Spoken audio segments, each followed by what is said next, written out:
Hi guys, welcome back to another video. Today you join me in the 2024 Kia EV6 Facelift. Now I, amongst many others, have praised the EV6 for being an award-winning car, one of the best in class and one of the best all-round EVs that you can buy today, alongside its sister car, the IONIQ 5. So this refresh then, does it make it worth buying even more so now compared to some of its new arrivals? Let's get straight into specs and pricing. So the EV6 at the moment in the UK starts from around £45,000. And in fairness, it does actually have a pretty decent specification as standard. So the updated EV6 has gone from a 77.4 kilowatt hour battery to an 84 kilowatt hour battery, in which Kia claim up to 10% improvement in range. So your theoretical maximum goes from 328 up to 361, obviously in ideal conditions. In terms of drivetrain, it's pretty easy to select from the two options as well. You've got a rear-wheel drive model, which has a 225 horsepower electric motor at the back, does 0 to 60 in around 7.7 seconds. Then there's a four-wheel drive model, which just has an additional motor on the front, totaling 321 horsepower, and that one does 0 to 60 in around 5.2 seconds. As for trim levels, there's a couple to choose from. They start from around £45,000 new here in the UK at the moment. The entry-level model is called the Air, and it's quite generously spec'd. It comes with these dual 12.3-inch displays as standard, LED headlights and rear lights, heated front seats, heated steering wheel, and the smart cruise control features, which have all of your traffic assist and all that kind of thing built in, front collision assist. It's all standard, which is really nice.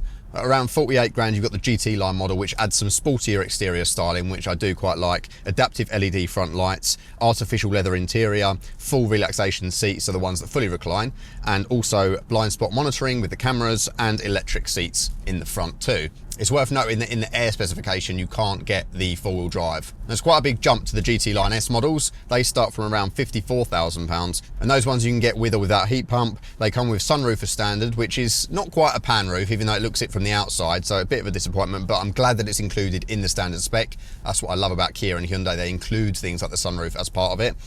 Ventilated suede interior, which I think is fantastic. Like, the actual quality of these seats and the comfort with that package is really good.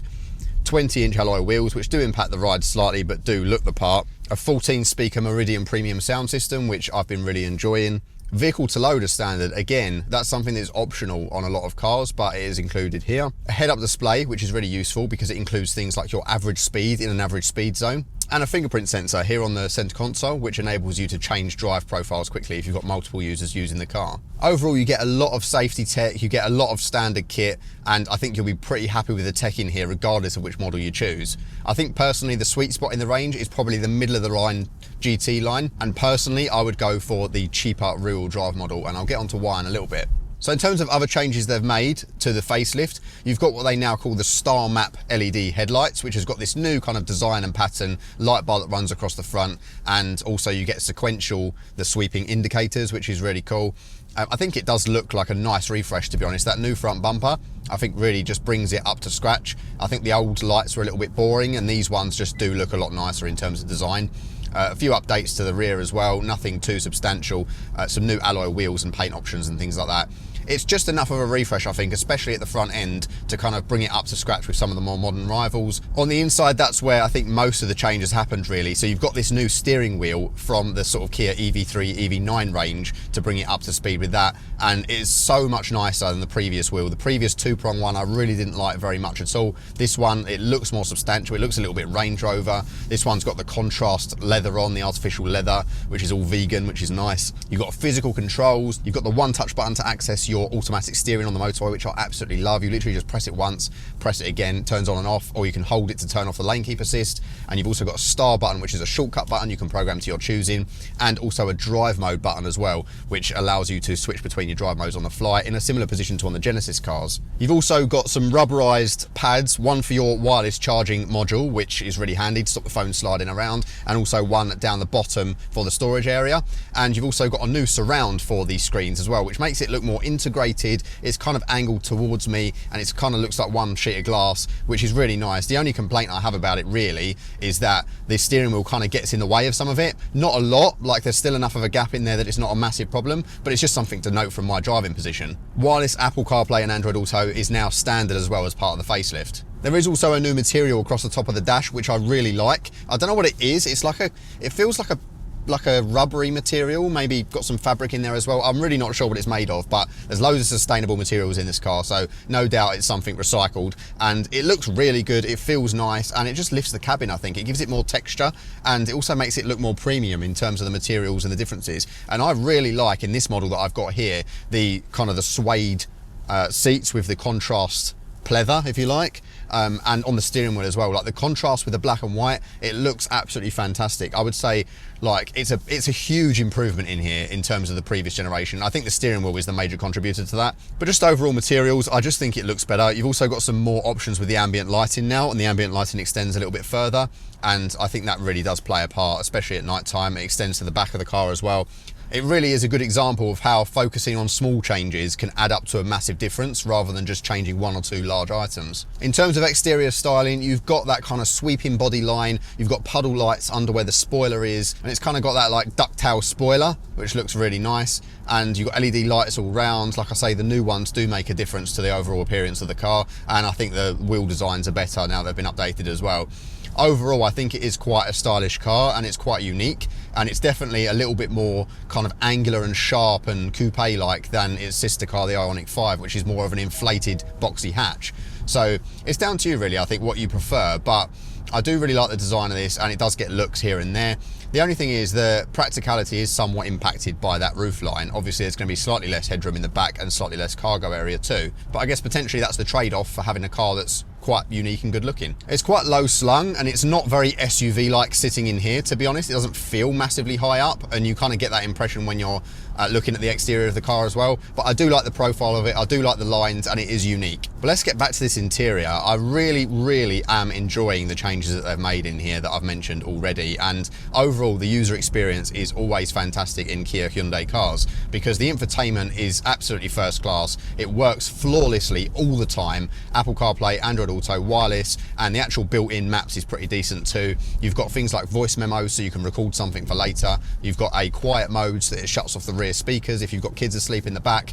There's just a few little touches like that that really make it seem that they've really paid attention to some of the detail. Even when you go through a tunnel, it will shut off the exterior ventilation so that you don't get the fumes in the cabin. The graphics are really nice, it's all really smooth, and overall I just don't really have any complaints about it at all. The only thing really worth mentioning is that the screen in front of me doesn't show as much as rivals such as the Volkswagen Audi Group cars, like a Skoda Enyaq, for example. On the VW cars, you get like full maps and stuff like that on there. On these, you don't. You just get some kind of basic information.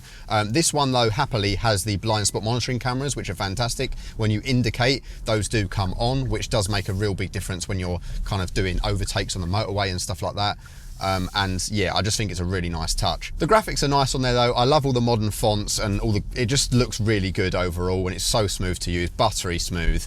This screen, as I say, doesn't really have an awful lot of information on there, but it's got enough. Physical buttons on the steering wheel. You've also got the paddles on the back that control your regen braking, so you can go right the way down to iPedal mode, which is level 4, which is one pedal driving, so it's like a Tesla. You take your foot off and it brakes for you, or you can go right the way up to level 0, which is basically freewheeling like a normal car, and you don't really have much engine braking effect. But you can adjust it on the fly, and you can hold this pedal down to slow down the car as well, so there's loads of different options there. Because of this floating center console, you've got plenty of space up the front, a big storage area down there with power, 2 USB-Cs for charging, which fast charge, and you've got a cavernous storage area in this section. I can go elbow deep in there. Don't know what you need it for, but it's good that it's there, and it uses the same new material as on the dash. Got a wireless charger there, which now has the anti-slip grippy bit in there, which is good. You've got a rotary selecting dial for your gears, which it works okay. It's not my all-time favorite, but it does the job. You've got your power control right here and your fingerprint one right here, right by the armrest, and you can also control via capacitive buttons, but easy to reach, your heated seats, ventilated seats, heated steering wheel. A little bit fiddly when you're driving because they're capacitive, but not a deal breaker, I don't think, because when you move on to the actual climate controls, there is physical dials there, which is always really good. So it's that same one that they've been using for a while now, where you can switch the screen between the climate controls and the kind of infotainment controls, and it's quite intuitive because it cuts down on buttons, but there's also physical dials there, so you can control either your volume or your temperature. So whilst it is a little bit fiddly to use on the move, the automatic has 3 different stages, so you can set it low, medium, high, and then just set and forget the temperature. So all is forgiven, to be honest. And the fact that there's a dial for temperature, that's all I really care about. Glove box is quite deep as well, to be honest, although the door bin's not so much. You can fit a bottle in there, but there's not much space for actual stuff. But overall, I've got enough space to spread around down here, especially as you've got that kind of floating center console. Not only does it look cool, but it's quite functional. It does wobble a bit, but it feels high quality enough to me. Even the scratchy plastics down the bottom don't feel too horrendous to me. Like most Hyundai Kia stuff, everything's well damped as well, and you can kind of turn controls and it shows you on the screen what's happening. All really, really good. These seats are fantastic as well. I love the suede on these ones from the GT Line S, but you can get the artificial vegan leather as well, which is good. But they're so comfortable. There's two-way lumbar, which I would like four, but it is what it is.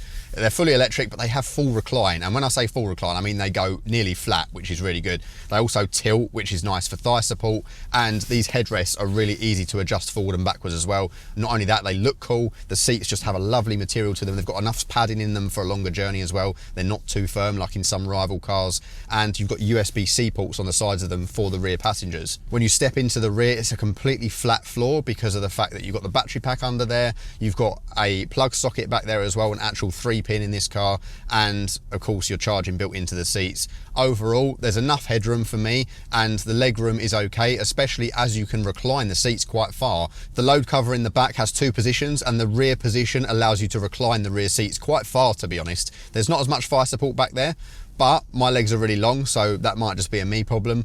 And overall, I'd be happy to be an adult passenger back there for a really long journey. 2 adult passengers definitely, 3 at a squeeze because there's no transmission hump in the middle, but the car is fairly narrow for 3 adults. You've got the ISOFIX points that squish between the seats. You've also got a ski hatch, which is comically small. I'm not sure why it's there, but I'm glad that they've included it, and a cup holder in the armrest. Heated seats back there as well in this model. And moving on to the very back of the car, unfortunately, the cargo area isn't as large as that in something like a Skoda Enyaq or an ID.5. But it's relatively flat. There's a tiny load lip, but not anything noticeable. And there's a bit of storage under the boot floor, which is enough for your charging cable. And there's also a frunk up there as well, which is actually a bit more generous than you might expect. There's tie hooks back there and a few other practicalities, power with the high wattage, but also levers to fold the seats completely flat. The only caveat is there's no electric to bring them back up, and also you have to use the levers to bring them back up when you're around the side of the car, so it is a two-handed job, and the seat belts do get trapped sometimes as well. So it's not very easy to put the seats up like it is in something like a Qashqai, for example. But of course, this is a different class of car, and having that adjustment on those rear seats more than makes up for it. Overall, I think looking at the size of the car, you would expect a slightly larger and more practical load area, but the sweeping roofline doesn't help with that either for loading tool items. The IONIQ 5 is probably a little bit more practical in that regard. Visibility is all right. The one thing to bear in mind is the rear kind of haunches out, so you've got to be careful because it kind of is a little bit wider. But I've got good visibility here with blind spot monitors there and the blind spot cameras, and also you can kind of see the spoiler bit back there with the puddle lights on, which is quite cool to see in the mirrors. But yeah, out of the back, the window is pretty small and narrow, and there's a huge C-pillar, and I mean huge. But having all of these cameras and tech means that I don't really notice it. There's also a front camera and a rear camera, so it's super easy to park. And the top-down camera is one of the best in class. 360 works fantastically as well. So hustling it down a country road then, it's quite engaging, to be honest. Like, I'm genuinely quite surprised by how it feels on the road. This rear-wheel drive is quite fun as well. You can let it slip out a little bit, and it really doesn't feel its weight. Steering, there's not an awful lot of delay in the input. It is kind of vague and numb through the wheel, which is unfortunate because it handles really well. So I would like a little bit more texture and feedback, but I am impressed by how it feels. It feels more lightweight than it is thanks to its low center of gravity. And overall, I feel a lot of confidence in it. And when it does step out on me, this rear-wheel drive one, I feel total confidence that I can control it without any issue. Let's get it in sport mode. Right, I'm going to give it a little bit of a poke around here. Whoa, it grips on quite nicely. Little wiggle from the tail there. It's so controlled, and it really doesn't feel as heavy as it is at all. It's around 2.1 tons, and you really don't feel that most of the time, which is really nice and testament to the platform and the changes that they've made. I do also think that the handling has been impacted positively by the changes to the chassis. They've changed the dampers on the suspension, and that's really noticeable because when I previously reviewed the EV6, the previous model, I noted that it really smooths out at speed, but when you're going around town, it can feel a little bit crashy on like small bumps and stuff like that, but this one definitely has improved that. It's not the smoothest EV, no, but it's definitely a massive improvement on the pre-facelift. Plus there's also some more sound insulation and vibration reduction on the rear motor, and that's noticeable too. They've also made a change to the automatic steering part. So previously the steering wheel would kind of detect your micro sort of inputs with your hand to stop it telling you to put your hands back on the wheel, but now it's actually got a capacitive touch sensor in the wheel itself, and that makes it easier because you can just keep your hand there still and it will steer for you, which is really nice. And also the actual kind of feel of it, like it's ever so slightly squared off and it's quite chunky. You've got nice bolsters, the material's lovely. It's one of my favorite steering wheels in a sort of modern family car, I would say. I'm going to do a little 3-pointer here. I'll put it in reverse. I've got the cameras. The cameras really are massively helpful, to be honest. Turning circle's good. Steering is light at low speeds. Hit the pedal. It's not going to blow you away, the performance of this one, but it's got enough shove for day-to-day use. In terms of the all-wheel drive model, obviously it will be better in ropier weather conditions, and also it's more powerful off the line and so on. But I do just think this rear-wheel drive model is more engaging to drive. It's fun. It really is fun. And like I say, it doesn't feel too heavy. The thing am a little bit concerned about is the brakes. They do feel a little bit spongy at certain, if you really press them hard, you can kind of feel them bottom out a little bit, which is a little bit annoying, obviously. But yeah, I feel like the changes they've made to the suspension, the chassis, have paid off, and it's really fun to drive, to be honest. For an EV of this size, it doesn't feel too heavy and cumbersome, and because you still feel quite low down as well, it's got a sportier feel than that of some of its more SUV like rivals. I feel a bit more engaged than I do in something like an ENQUIRIES, for example. The back just kind of just gives you a little wiggle to play with.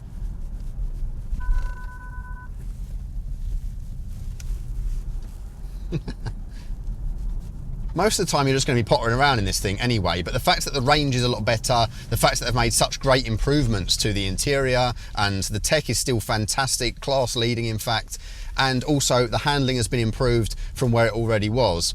I feel as though this is a really good package, and yes, the IONIQ 5 might be a little bit more practical, and some people might prefer a more subdued interior, but this one, I think, with all of the changes that they've made, I think now maybe this is the one that I would pick out of the two. And I don't think that would have been the case before.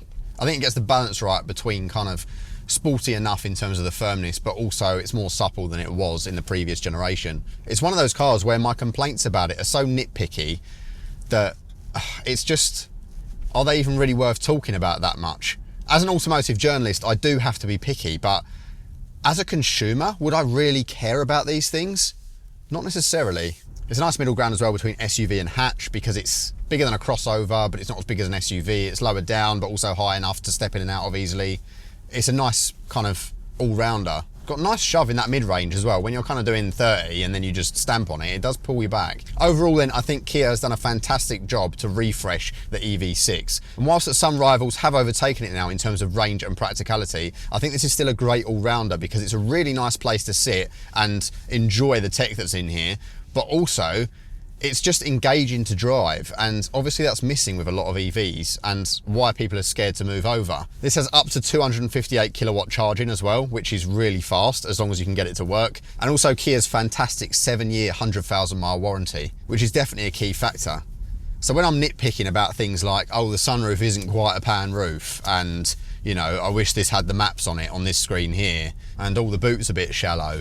Yes, but I'm sitting here and every time I look around, I think everything looks and feels fantastic. It's so practical to use, it's so easy to use, it's never let me down, it charges fast, the range is decent, it's fun to drive. I'd have no hesitations recommending one of these. I still think, if you're tossing up between this and an IONIQ 5, I do still think you should go and check out both, because they've both been updated now, and there's just enough subtle differences to make it probably quite easy to choose based on your preference. But aside from that, if you were on the fence before watching this video, whether or not to buy one of these, and you were just about to pull the trigger, just go ahead and do it. Honestly, you'll love it. So thank you guys so much for watching. Thanks to Kia, as always, for sending me out the car, and I'll see you guys in the next one. Bye-bye.